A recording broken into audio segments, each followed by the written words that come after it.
नमस्कार, मैं हूं शुभे मिश्रा और आप देख रहे हैं न्यूज 18 बिहार झारखंड का डिजिटल प्लेटफॉर्म। रूस के राष्ट्रपति व्लादिमीर पुतिन भारत दौरे पर आ रहे हैं।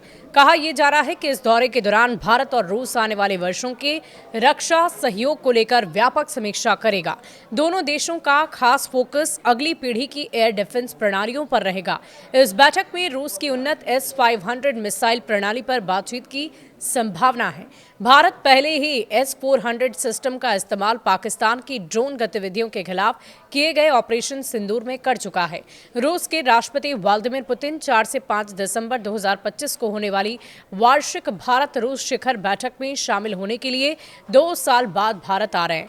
यूक्रेन युद्ध के बाद बदल चुके वैश्विक कूटनीतिक और रक्षा माहौल में ये उनकी पहली भारत यात्रा होगी। दोनों देश ऊर्जा, रक्षा, अंतरिक्ष, परमाणु सहयोग और टेक्नोलॉजी समेत रणनीतिक साझेदारी के अहम क्षेत्रों की नई रूपरेखा तैयार करेंगे। भारत और रूस आने वाले सालों में रक्षा सहयोग को लेकर विचार विमर्श करेंगे। इस बैठक में रूस की उन्नत S-500 मिसाइल प्रणाली पर बातचीत की संभावना है। पाकिस्तान के खिलाफ भारत पहले ही S-400 सिस्टम का सफल इस्तेमाल कर चुका है। एक समय वो भी था जब भारत का 80 से 90% हथियार रूस से आया करता था, पर हाल के दिनों में रूस से हथियारों का आयात घटता जा रहा है। 2019 और 23 के बीच ये हिस्सा घटकर 36% पर आ गया है। अब भारत रूस की बजाय फ्रांस और अमेरिका से बड़े पैमाने पर हथियार खरीद रहा है।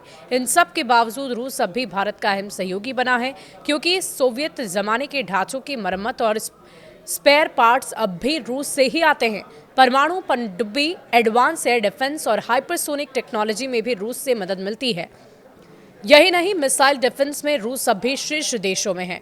भारत अब लड़ाकू विमानों की बजाय high and air defence missile system, नौसैनिक बेड़े और बख्तरबंद सैन्य वाहन पर ज्यादा से ज्यादा फोकस कर रहा है। यूक्रेन युद्ध के दौरान सप्लाई चेन बाधित होने से भारत ने सप्लायर विविधता पर जोर बढ़ाया है। साथ ही आत्मनिर्भर भारत के तहत AK-203 राइफल और ब्रह्मोस जैसी उच्च प्रणालियों को स्थानीय उत्पादन में भी तेजी मिली है। रक्षा निर्भरता घटने के बावजूद ऊर्जा साझेदारी तेजी से मजबूत हुई। 2022 में पश्चिमी प्रतिबंध लगने के बाद रूस ने भारत की रियायती कच्चा तेल देना शुरू कर दिया है। दुनिया के तीसरे सबसे बड़े तेल आयातक के रूप में भारत ने लंबे वक्त तक रूस से कच्चा तेल खरीदा। इससे भारत का ऑयल बिल भी कम हुआ।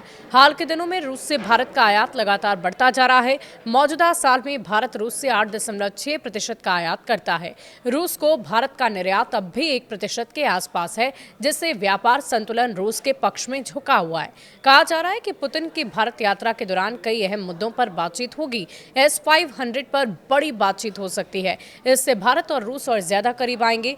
यही नहीं, भारत रूस के साथ मिसाइल, पनडुब्बी और एविएशन सेक्टर में संयुक्त उत्पादन और गहरी तकनीकी साझेदारी भी बढ़ सकती है। भारत तेल कीमतों की अनिश्चितता के बीच रूस से स्थिर और सस्ती ऊर्जा आपूर्ति सुनिश्चित करना चाहता है। ये समिट ऐसे समय में होने जा रहा है जब भारत, अमेरिका, फ्रांस और जापान के साथ अपनी रक्षा सहयोग क्षमता तेजी से बढ़ रहा है। ऐसे में पुतिन की यात्रा इस बात का संकेत देगी कि बदलते वैश्विक शक्ति समीकरणों के दौर में भारत और रूस अपनी दशकों पुरानी साझेदारी को किस तरह नए सिरे से परिभाषित कर सकते हैं। ये मुलाकात ये तय करेगी कि क्या दोनों देश ऊर्जा, रक्षा और तकनीक के क्षेत्र में अपने रिश्ते को अलग स्तर तक ले जा पाएंगे या नहीं। आपको क्या लगता है इस पूरी खबर को लेकर? हमें अपनी राय जरूर कमेंट सेक्शन में लिखकर बताइएगा। शुक्रिया।